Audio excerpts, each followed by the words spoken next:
कथा कहती है कि भगवान शंकर को रिझाने के लिए दो तीन चीजों का स्मरण रखें। पहला, शिव को रिझाने के लिए आडंबर से दूर रहें। अगर भोलेनाथ जी को रिझाना है तो आपको दिखावा नहीं करना, आडंबर नहीं करना। दूसरे नंबर पर है, शिव को रिझाना है तो व्यर्थ का खर्चा और व्यर्थ की चर्चा, इन दोनों से दूर। शिव को रिझाने के लिए व्यर्थ के खर्चे से भी दूर रहना और व्यर्थ के चर्चे से भी।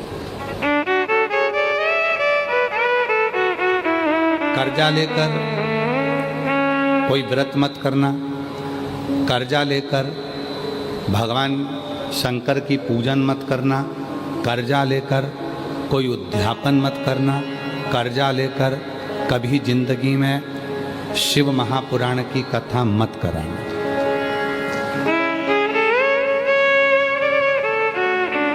कर्जा लेकर ना तो शिव पुराण की कथा कराई है, ना शिव पूजन करी है, ना साधना।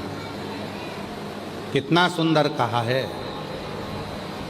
शिव महापुराण की कथा कहती है, भगवान शंकर का चरित्र कथा है, शिव तत्व कहता है, शिव पुराण कहते हैं। ध्यान से सुनना। तुम्हारी पूजन की थाली लेकर तुम शिव जी के मंदिर में गए हो,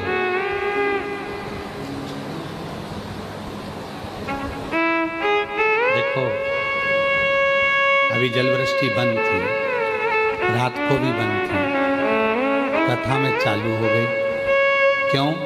क्योंकि बाबा पूरी परीक्षा लेता है, तभी तो देता है,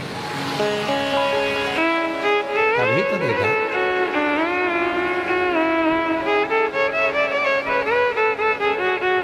जिस पानी के लिए कई प्रदेश तरस रहे हैं, मेरे भोले बाबा ने ऐसी कृपा करी है कि जिस दिन 17 तारीख से कथा चालू हुई है, आज 23 तारीख तक एक दिन भी ऐसा नहीं गया जिस दिन बाबा ने पानी ना बरसाया। कथा रोज पानी गिरा प्रतिदिन, और प्रतिदिन बाबा की कथा चली।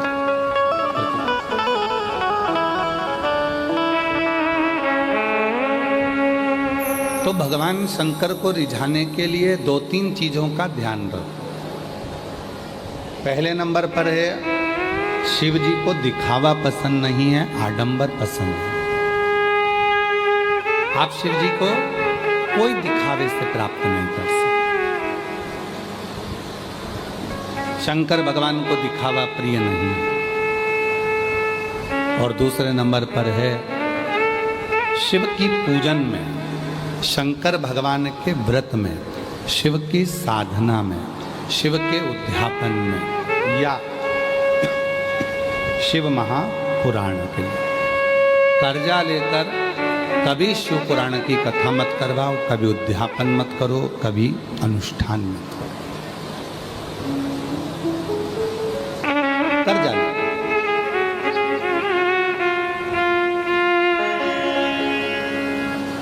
जिस दिन मेरा उघड़दानी पंडाल में बैठकर कथा सुनो, जिस दिन मेरे भोले बाबा कृपा कर दें, तुम्हारी झोली इतनी धन से भर दें, तुम्हारी इतनी संपदा दे दें, तो बस उसी दिन सोच लेना कि मुझे कथा कराना।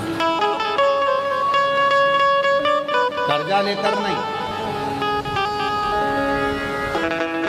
भैया देना जरा, मेरे को कथा करा रहा हूं। किसकी कथा करा रहे हो? सियोर वाले बाबा की कथा। हो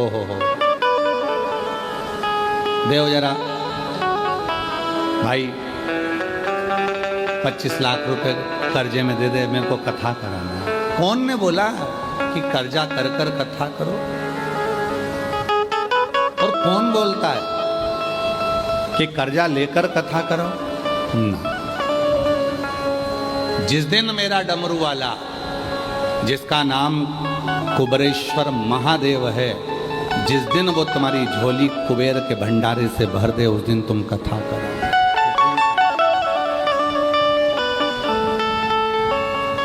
कर्जा लेकर नहीं, आडंबर कर नहीं। कर्जा व्यर्थ का कर्जा और व्यर्थ की चर्चा, ये दोनों ही शिव को प्रिय नहीं है। व्यर्थ की चर्चा भी मत करो, ना व्यर्थ का कर्जा हो ना व्यर्थ की चर्चा।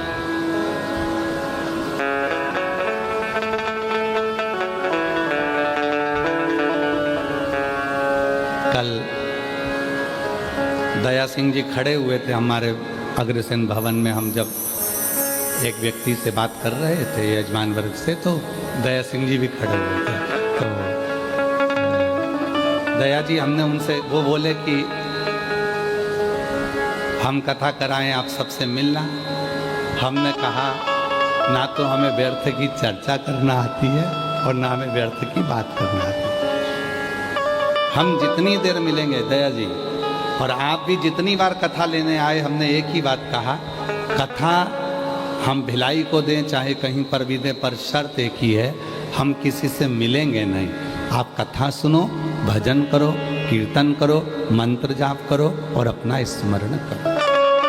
और मैं साधुता देता हूँ दया सिंह जी आपको कि आप कभी, ये तीसरी कथा है, आपने ना तो ये कहा कि मेरे भाई से मिलो, मेरी बहू से मिलो, या मेरी ये भतीजी से मिलो, भतीजे से मिलो, या मेरे रिश्तेदार से मिलो।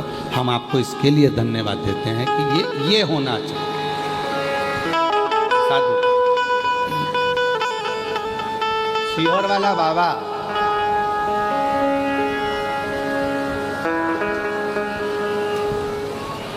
अगर किसी गरीबड़े से नहीं मिल सकता तो सेठ से क्यों मिले? क्यों मिले तो केवल मेरे ओघड़दानी से, मेरे शिव से।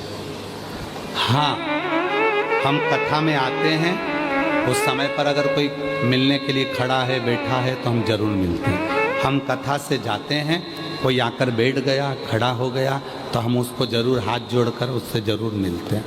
ऐसा नहीं कि हम नहीं मिलते, पर अलग अलग मिलने के लिए 2 दिन है, कथा का 5वां दिन और 6ठा दिन। शाम के समय आधा घंटा, वो भी मन हुआ तो, नहीं हुआ तो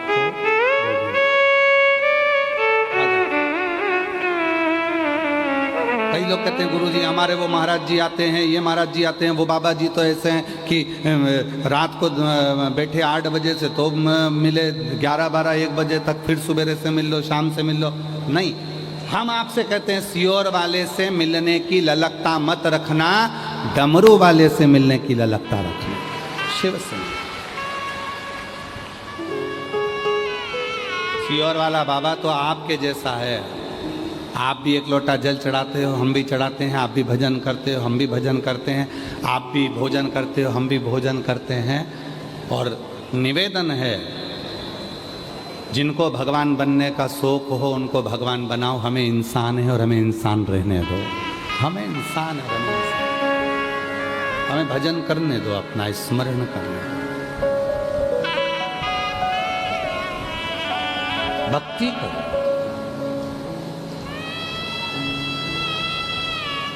स्मरण।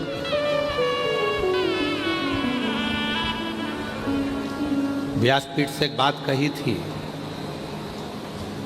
शरीर में अगर रोग आ जाए, बीमारी आ जाए, तो सबसे पहले अपने नजदीक के डॉक्टर के पास जाओ। हम डॉक्टर को शिव मानते हैं, शंकर मानते हैं। वो डॉक्टर अगर आपको कह दे कि ये रोग है, ये बीमारी है, इसके लिए दवाई खाना है, आप दवाई खाना प्रारंभ करो और शिव जी को 1 लोटा जल चढ़ाना प्रारंभ करो। तो दवाया और दुआ जब दोनों साथ चलेगी तो तुम्हारा रोग जल्दी समाप्त हो जाएगा।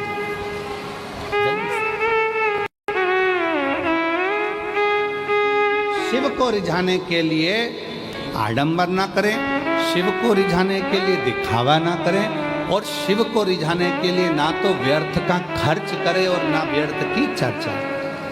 ना खर्चा करना है ना चर्चा करना। और उठाओ, 30 साल हो गए शिव महापुराण की कथा को बाँचते बाँचते। इन 30 साल के अंदर इस व्यासपीठ से कभी तुमसे कहा हो कि बाजार से ये सामान खरीद के लाना और शिव जी को ये चढ़ाना, तो आज तक इस व्यासपीठ ने कभी नहीं कहा कि इतना रुपया खर्च करना तब तुम शिव की पूजन करना। इस व्यासपीठ ने तो जो भी उपाय बताए वो दुर्वा के, कनेर के फूल के, बेलपत्री के, घर में कोई सामान है काली मिर्च उसका, गेहूं का दाना घर में है तो उसका, चावल का दाना घर में है तो उसका, इस व्यासपीठ ने जितने उपाय बताए, और ये जितने उपाय हैं, जितने उपाय लोग कहते हैं ये उपाय हमें मिलते नहीं हैं। तुम एक शिव पुराण देखते हो, गीता प्रेस गोरखपुर की शिव पुराण पढ़ो, उसके बाद में एक एक पुराणों का अध्ययन करो, उप पुराणों का अध्ययन करो। लिंग पुराण है तो लिंग पुराण भी उप पुराण का अध्ययन करो, शिव पुराण है तो शिव पुराण की उप पुराण का अध्ययन करो, श्रीमद् भागवत पुराण है तो उसकी उप पुराण का अध्ययन करो। सारी पुराणों का अध्ययन करिए, आपको सब कुछ मिलेगा जो इस व्यासपीठ से बताया जाता है। उसका एक एक शब्द आपको पूरी पुराण में मिलेगा कि कहाँ काली मिर्ची, कहाँ अरहर की दाल, कहाँ गेहूं का दाना, कहाँ अनाज, कहाँ अक्षत, कहाँ दुर्वा, कहाँ बेलपत्र, कहाँ शमी पत्र, उसका वर्णन एक एक। बस तरीका, और वो तरीका जरूर हम बताते हैं कि बेलपत्र को किस दिशा में बैठकर जलाना है, दुर्वा को कैसे चढ़ाना है, ये तरीका, और तरीका होना जरूरी है। डॉक्टर के यहाँ जाते हो, डॉक्टर ने सारी दवाइयां दे दी और कह दिया सब खा जाना सुबह से। बोलता है डॉक्टर, जम के बोलो जरा, नहीं। डॉक्टर क्या बोलेगा, ये दवाई सुबह खाली पेट की है, भोजन के पहले खाना। ये दवाई सुबह उठते समय ले लेना, एसिडिटी की है। ये दवाई दूध से लेना, ये दवाई कुनकुने पानी से लेना, ये दवाई रात को सोने के टाइम की, एक ही लेना है, सुबह मत खा लेना। डॉक्टर ने दवाइयाँ दी, सबका तरीका बताया कि कौन सी दवाई कब और कैसे लेना है। उसी तरह शिव महापुराण भी अपना तरीका बताती है कि बेलपत्र चढ़ाते तो तुम्हारी जिंदगी निकल गई, जल चढ़ाते तो तुम्हारी जिंदगी निकल गई, पर शिव पुराण सुनने वालों ने चढ़ाने का तरीका सीख लिया, और जब चढ़ाने का तरीका सीखा तो शिव जी ने झोली भरना चालू किया। जल पहले भी चढ़ाते थे, शिव मंदिर पहले भी जाते थे, शिवरात्रि पहले भी करते थे, सावन पहले भी आता था, शिवरात्रि पहले भी आती थी, पर अब सावन के महत्व को तुम जान गए, अब सोमवार के महत्व को तुम जान गए, अब शिवरात्रि के महत्व को तुम जान गए, पूजन का तरीका तुम जान गए कि गेहूं चढ़ाने से संतान की वृद्धि होती है।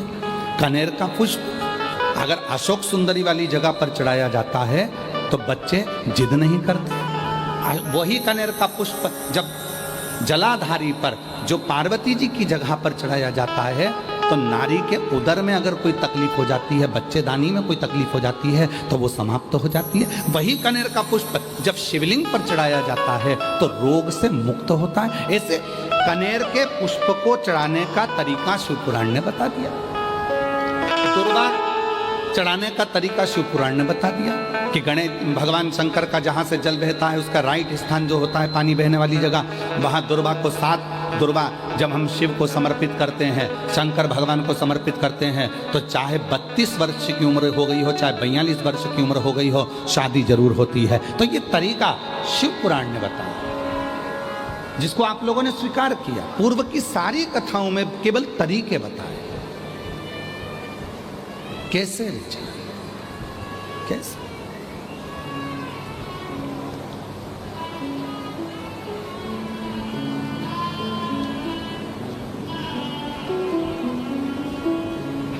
बस वही तरीका आप और हमने सीखा, वही तरीका। आज जो ये लाखों की भीड़ रात को 11 बजे से लेकर 10 बजे रात्रि से जो भीड़ बढ़ना प्रारंभ हुई है, तो बता रहे हैं कि पूरे रोडों पर छाता लगा लगा कर भक्त बैठे हुए,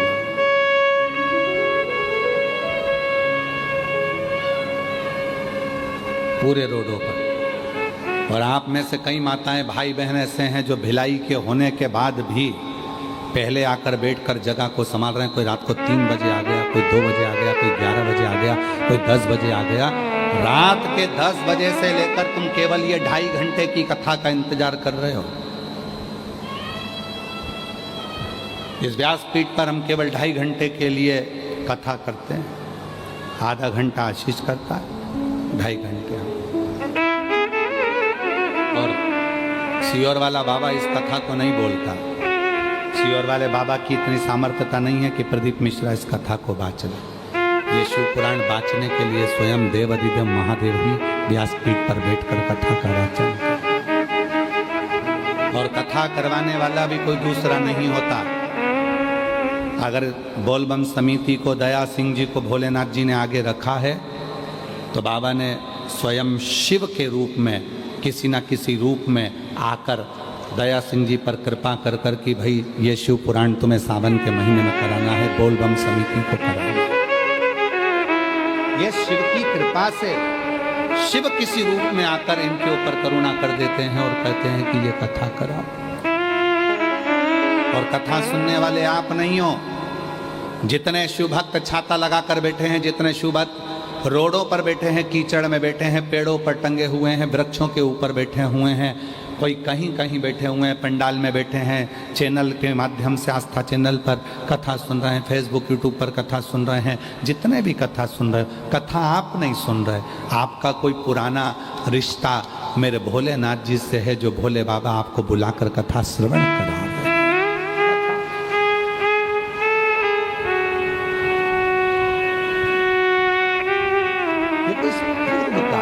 आज का नहीं, कोई पिछले जन्म मुझे बाबा तेरा साथ मिला, कोई पिछले जन्म के अच्छे कर्म मुझे बाबा तेरा साथ मिला। जब सारी दुनिया झुकती है, जब सारी दुनिया झुकती है, मुझे वाली दरबार मिला, दरबार मिला। कोई पिछले जन्म के अच्छे कर्म मुझे बाबा तेरा साथ मिला। कोई पूर्व के जन्म का सुख हो। एक कथा कह दें, अगर आप लोग श्रवण करेंगे और अपने जीवन में उतारे तो एक बड़ी सुंदर कथा। लोग कहते हैं सियोर वाला बाबा या ये बाबा या वो बाबा। बाबा नहीं, ये व्यासपीठ करती है, शिव करता है, इंसान नहीं। एक गांव में एक सेठ जी रहते थे, पन्नालाल सेठ।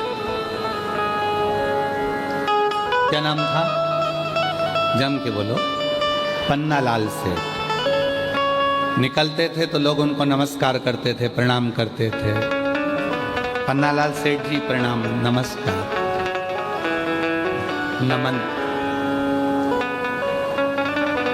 नमस्ते, पूछते करते।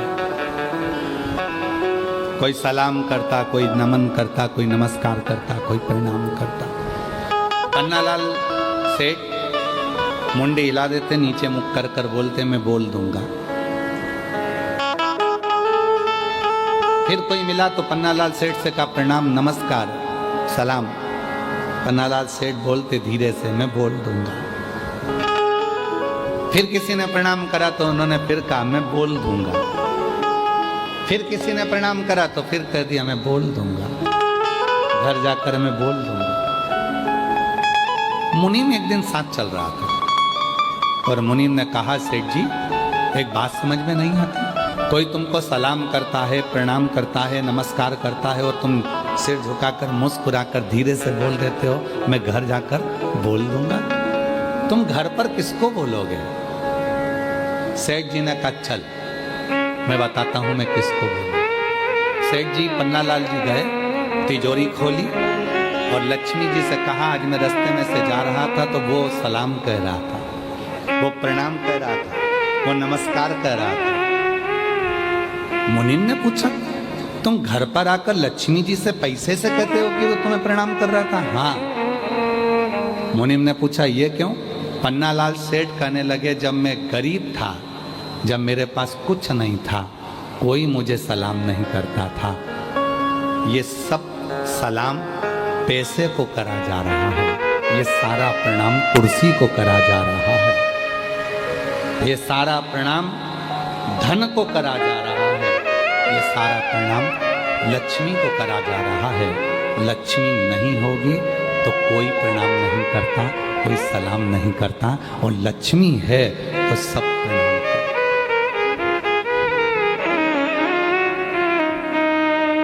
कोई बहुत बड़ी कुर्सी पर बैठ गया, कोई बहुत बड़ा अधिकारी बन गया, बहुत बड़ी कुर्सी पर बैठ गया, उसके भीतर कभी ये बात नहीं आना चाहिए कि लोग मुझे सलाम ठोक रहा है। तुझे नहीं, तू जिस कुर्सी पर बैठा है, सलाम उसको ठोका जा रहा है, प्रणाम उसको करा, नमन उसको करा जा। जिस दिन रिटायर होगा, अपनी कुर्सी से उतरेगा, उस दिन तेरा सिग्नेचर भी उस ऑफिस में काम नहीं आएगा। तब समझ में आएगा कि इज्जत मेरी नहीं कुर्सी की थी, जिस कुर्सी पर मैं बैठा था।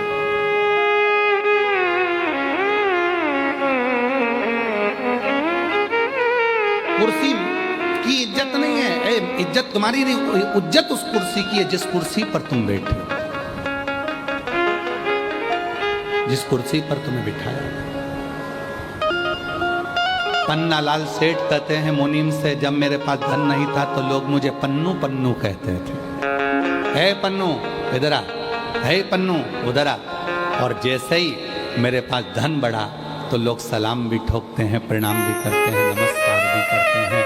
ये प्रणाम इसलिए पन्नालाल सेठ कहते हैं, धीरे से सिर झुकाकर मैं घर जाके बोल दूंगा, मैं घर जाकर बोल दूंगा। मेरी जीजियों, बस ये स्वभाव तुम्हारे अंदर जिस दिन आ जाएगा, समझ लेना कि दुनिया के सबसे बड़े संत, साधु, सन्यासी, तपस्वी और एक श्रेष्ठ व्यक्ति आप बन गए कि लोग हमें नहीं, हमारे वैभव को, हमारी कुर्सी को, हमारे पद को, हमारी प्रतिष्ठा को, हमारे धन को, हमारी दौलत को नमन करते हैं।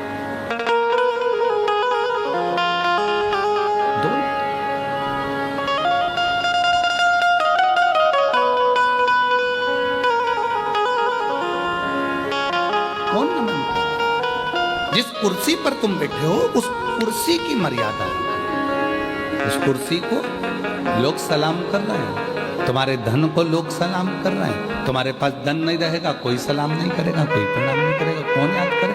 अभी पन्नालाल सेठ, पन्नालाल सेठ, पन्नालाल सेठ, और वही पन्नालाल सेठ के पास धन नहीं रहेगा तो लेंगे, पन्नू इधर आ, तो पन्नालाल सेठ पन्नू चला।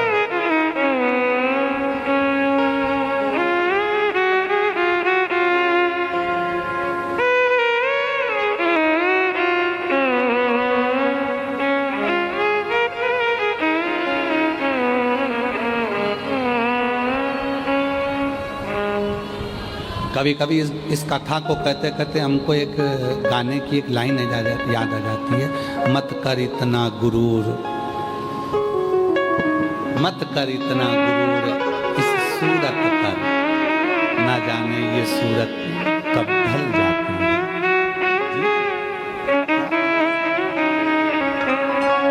पर बोलबम समिति, जिस समिति का बच्चा बच्चा, जिस समिति का एक एक व्यक्ति, जिस व्यक्ति का एक एक समिति का कार्यकर्ता आए हुए भक्तों को अपना घर समझता, आए हुए भक्तों को अपना परिवार समझता और सेवा में।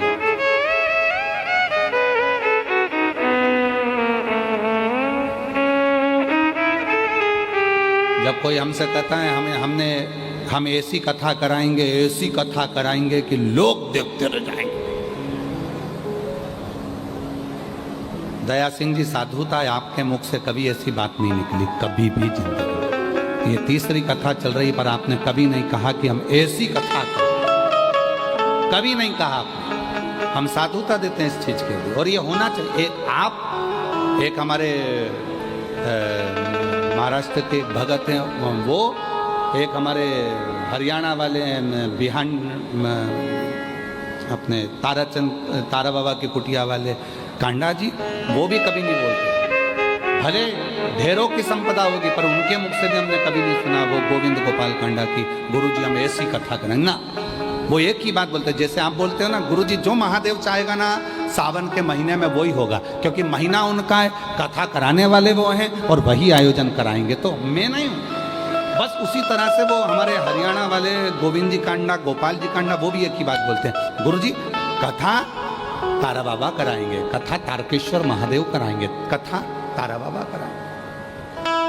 बहुत बहुत साधुता, ये अपना नहीं है, ये सब उसका। प्रभु आपकी कृपा से सब काम हो रहा है, भोले आपकी कृपा से सब काम हो रहा है। करते हो भोले बाबा मेरा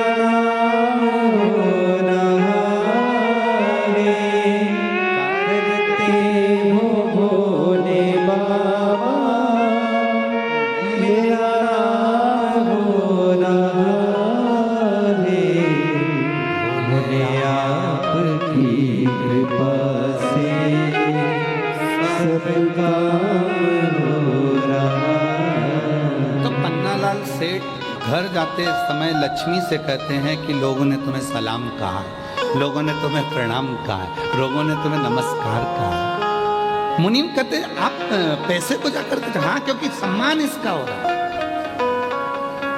तो जितने भी बहुत ऊंचे ऊंचे पद पर बैठने वाले, चाहे अधिकारी हो, चाहे राजनेता, सत्ताधारी, वैभवपति कोई भी हो, वो अपनी कुर्सी को जाकर कहो कि ये सलाम तुम्हें कहा गया है, ये प्रणाम तुम्हें करा गया है, ये नमस्कार तुम्हें करा गया है।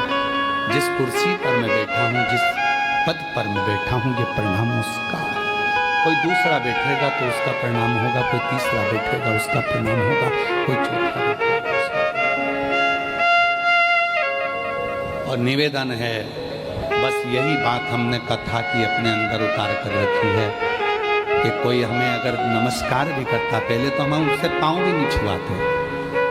हम हमारे, क्योंकि तुम सब मेरी बहनें हो, अब हमारी बहन होने के बाद, हमारी बहनी होने के बाद में, आप हमारी बहन होने के बाद में हमारे चरण छू अपने भाई के, ये हमें ठीक नहीं लगता। इसलिए मेरी जीजियों, और पुरुष, ये जितने भी पुरुष बैठे हैं सब मेरे जीजा हैं। मेरा फर्ज बनता है कि मैं तुम्हें प्रणाम करूं, क्योंकि हमने कन्यादान करा है, तुम्हारा पाँव पूजा है, तो सिर और पाँव दोनों पूज सकते हैं।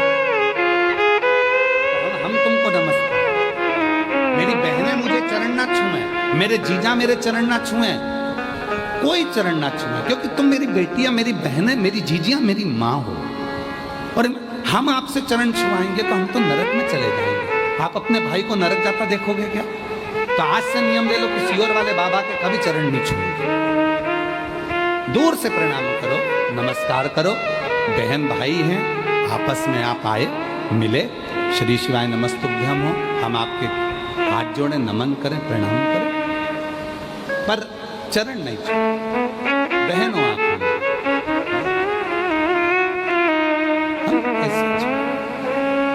हमारे बीच में शिवरी नारायण वाले महाराज श्री पधारे हैं। एक बार जोरदार ताली बजाकर उनका साथ दिया। प्रत्येक कथा में बड़ा भाव रखते हैं और प्रत्येक कथा में आपका आगमन होता है शिव की कृपा से। बहुत बहुत साधुवाद।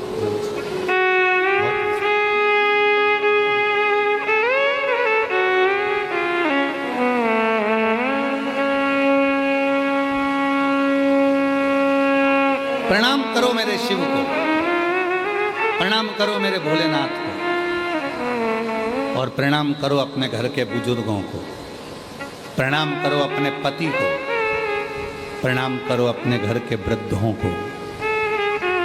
उनको चरण छुओगे, अपने माँ बाप के चरण छुओगे तो सुख आनंद।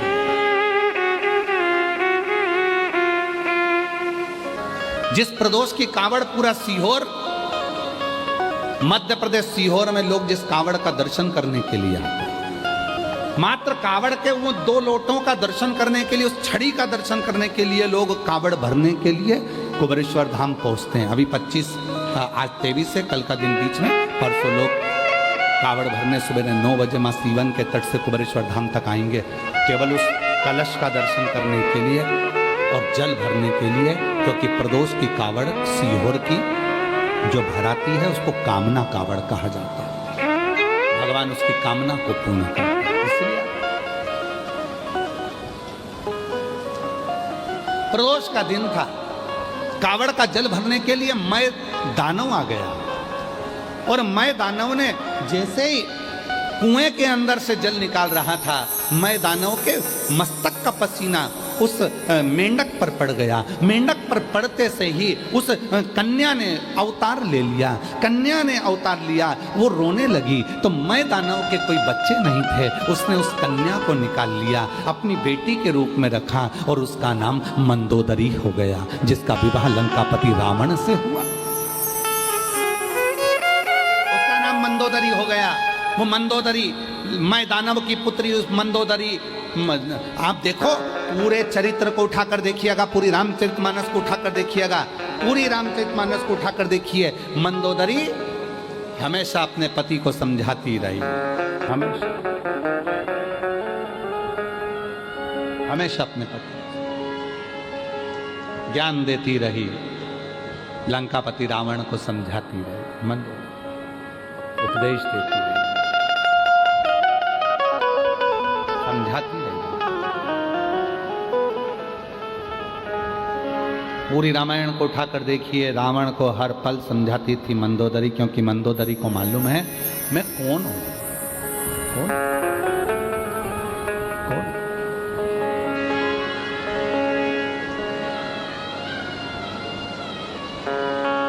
मैं दानव ने मंदोदरी से विवाह कर लिया। मैं दानव ने मंदोदरी का विवाह लंकापति रावण से कर दिया।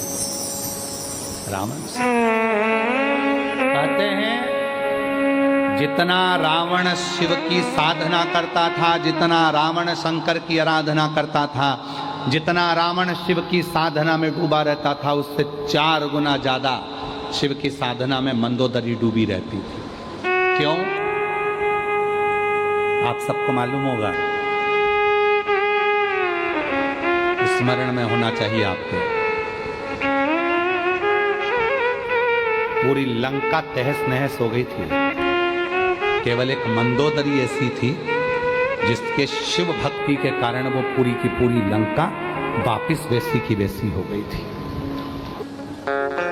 कहाँ से लाऊं गंगा, कहाँ से लाऊं यमुना, कहाँ से लाऊं गंगा, कहाँ से लाऊं यमुना, कहाँ से लाऊं सरयू अपार पड़ी रे, कहाँ से लाऊं सरयू अपार पड़ी रे, भोले तेरी सेवा हमसे न बनी रे, भोले तेरी सेवा हमसे न बनी रे।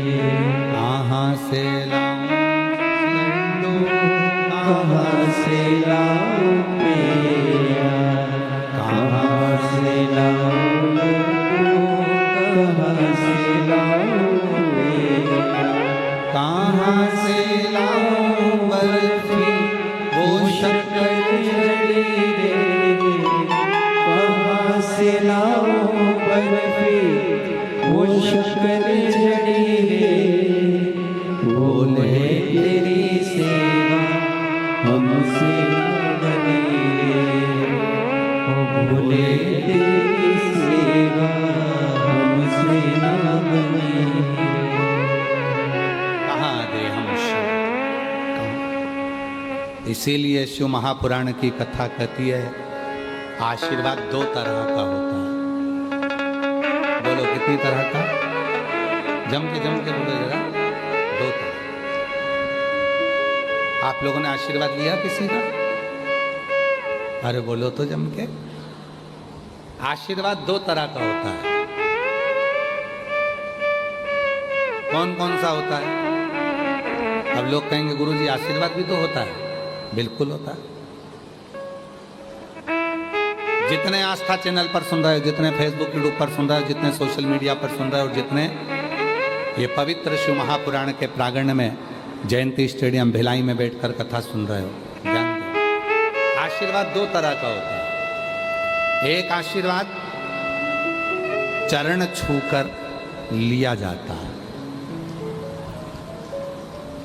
क्या छूकर लिया जाता है? चरण छू। एक आशीर्वाद चरण छूकर लिया जाता है और दूसरा आशीर्वाद दिल छूकर लिया जाता है, किसी के मन को छूकर। मन कब छुएगा? चरण छूना सरल है और चरण छूकर आशीर्वाद लेना सरल है, पर दिल छूकर कोई की तुमने हेल्प कर दी, किसी को कोई सहयोग कर दिया, किसी का कोई कष्ट मिटा दिया, किसी को कोई तकलीफ थी, तुमने उसका साथ दे दिया। जो आशीर्वाद मन से मिलेगा वो तुम्हारी पूरी जिंदगी को तार देगा, पूरे जीवन को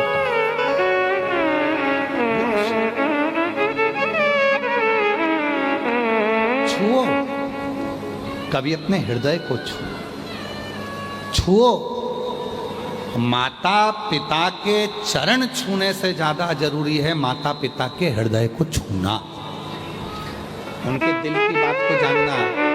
माँ दवाई के लिए तरस रही है, पापा कह रहे हैं कि मुझे ये चाहिए, और तुम चरण छूकर आशीर्वाद तो ले रहे हो पर दिल नहीं छू पा रहे। एक भाई आस लेकर खड़ा हुआ है, वो तुम्हारे चरण छू रहा है, तुम आशीर्वाद भी दे रहे हो, पर उस भाई ने मन में सोचा है कि आज मेरा बड़ा भैया, उसके पास बहुत कुछ है तो मुझे थोड़ी सी हेल्प कर देगा। उसका दिल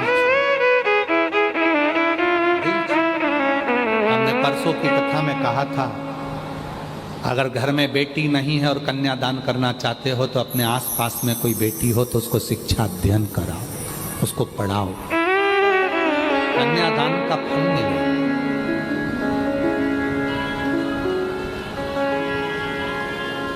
आशीर्वाद दो तरह का होता है, एक चरण छूकर लिया जाता है, दूसरा दिल छूकर लिया जाता है। चरण छूकर मिला वो अपनी जगह पर है, पर किसी का दिल तो छू। पराया दर्द जो अपनाए उसे इंसान कहते हैं, किसी के काम जो आए उसे इंसान कहते हैं।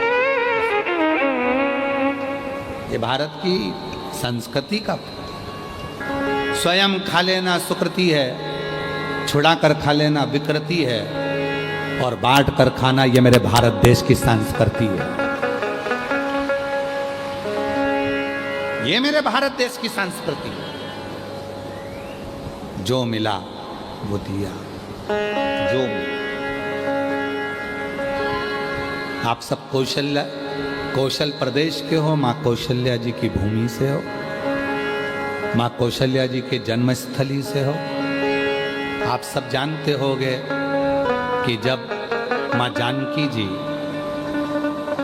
विवाह कर आई थी, कौशल्या जी ने एक फल दशरथ जी को दिया।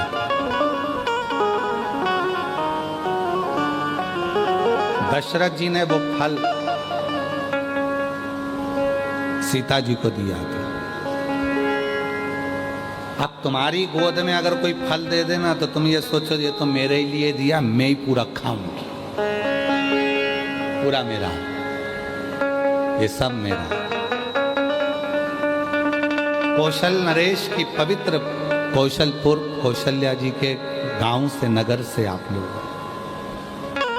कौशल प्रदेश से आप लोग। कौशल्या जी ने एक फल दिया दशरथ जी को, दशरथ जी ने वो फल सीता जी की गोद में डाल दिया, और दशरथ जी ने कहा, सीता जानकी हमारे घर की मर्यादाओं को दर्शाना, बहू के श्रेष्ठ कर्म को दर्शाना। फल लिया मां जानकी जी ने, गई, घर में जितने सदस्य थे उतने उस फल के टुकड़े करे दशरथ जी के हाथ में लाकर दे दिए। दशरथ जी ने पूछा क्या है ये फल जो आपने दिया था? फल? हाँ। दशरथ जी ने आशीर्वाद दिया, बहू आज मुझे अच्छा लगा। इसी को भारत देश की संस्कृति कहते हैं, जो बांट कर खाओ।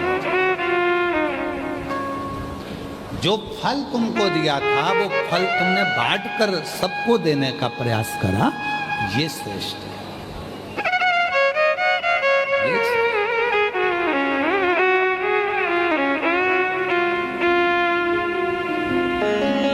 अब कहां रहे, कहां संस्कृति रह गई? नींद का भी अपना एक दौर है, नींद का अपना एक दौर है।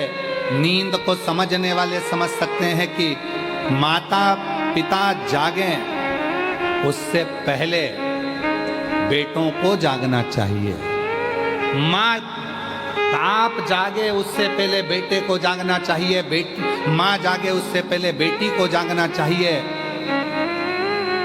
गुरु जागे उससे पहले शिष्य को जागना चाहिए।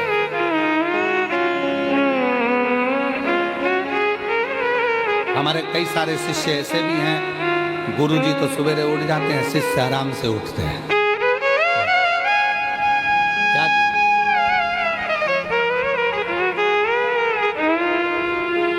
गुरु जागे उससे पहले शिष्य को जागना चाहिए, बाप जागे उससे पहले बेटे को जागना चाहिए, माँ जागे उससे पहले बेटी को जागना चाहिए, और सास ससुर जागे उससे पहले बहू को जागना चाहिए। पर अब नियम दूसरा हो गया, बेटा सोता है बाप जागता है, बेटी सोती है माँ जागती है, शिष्य सोते हैं गुरु जागता है, और बहू सोती है सास ससुर।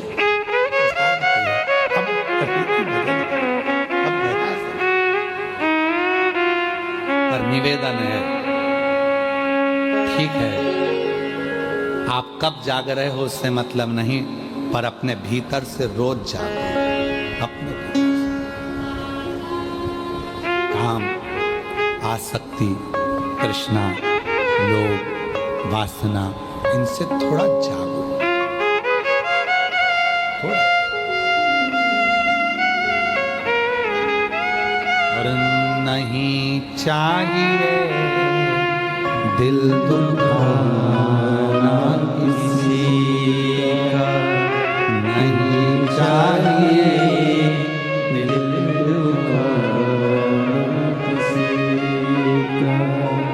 सदा ना रहा है, सदा ना रहा है, जमाना किसी का नहीं चाहिए दिल दुखाना किसी का, नहीं चाहिए दिल दुखाना किसी का।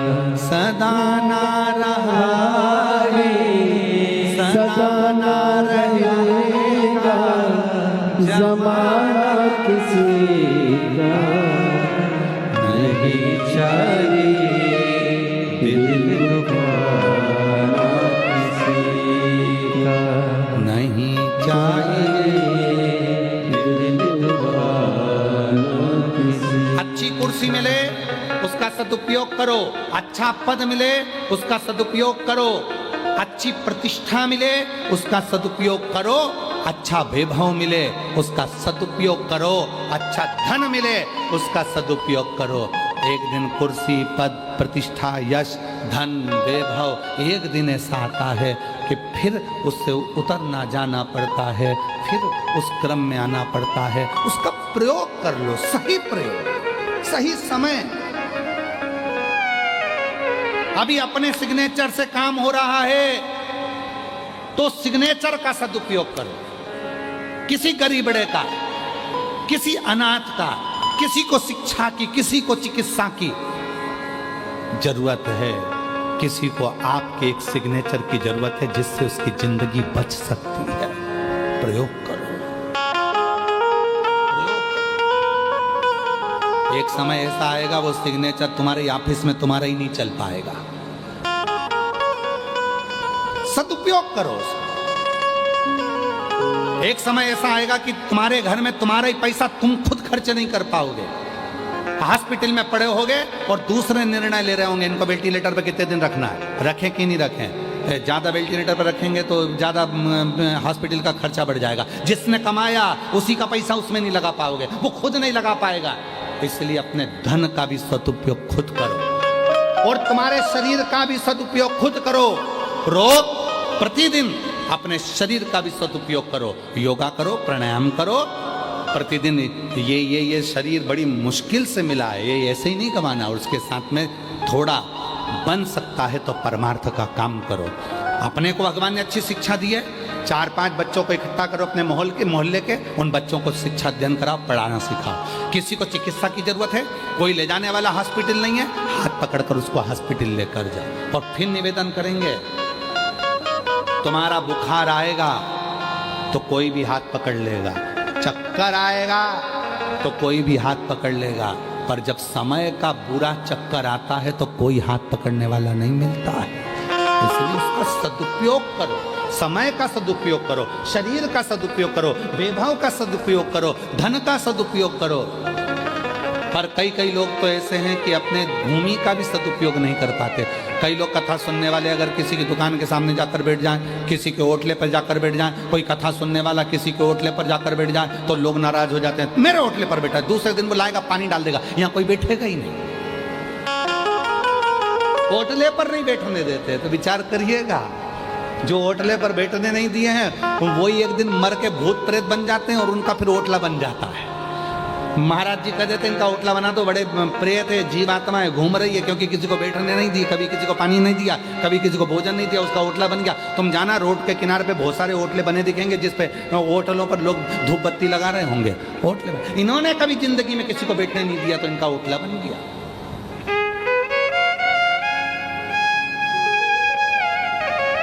सदुपयोग करो अपने शरीर का। आपको शिक्षा है आपके पास में, पढ़ाओ। जरूरी नहीं कि आप टीचर होगे तो पढ़ाओगे। आप में टैलेंट है। पृथ्वी पर जन्म लेने वाला एक एक बच्चा, कई बच्चे कह देते, कई माँ बाप कह देते मेरे बच्चे में तो अकल नहीं है, कई कह देते मेरे इसमें अकल नहीं है। कौन ने कहा अकल नहीं है? ये पृथ्वी किसकी है? ब्रह्मलोक ब्रह्मा जी का, बैकुंठ लोक भगवान विष्णु का। पृथ्वी किसकी है? मृत्यु लोक किसका है? जम के बोलो। देव अधिदेव महादेव का।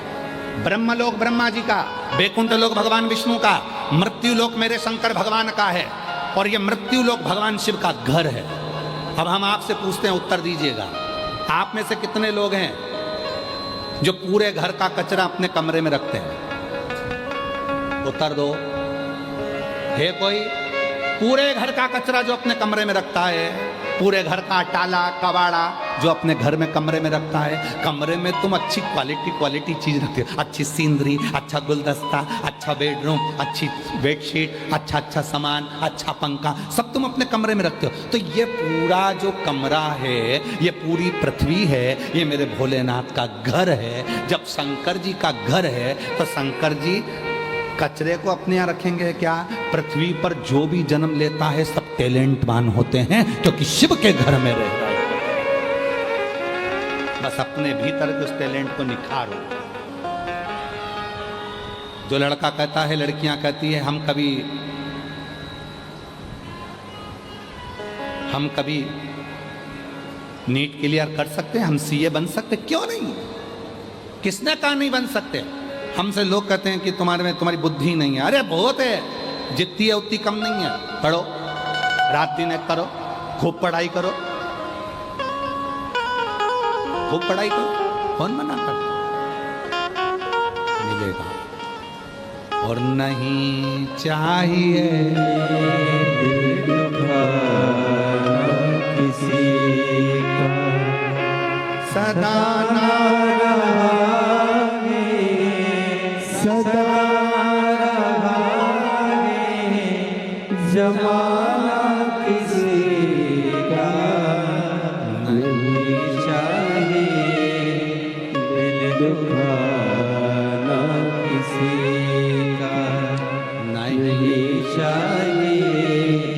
दिव्य कांत से अपने भीतर से टैलेंट ले।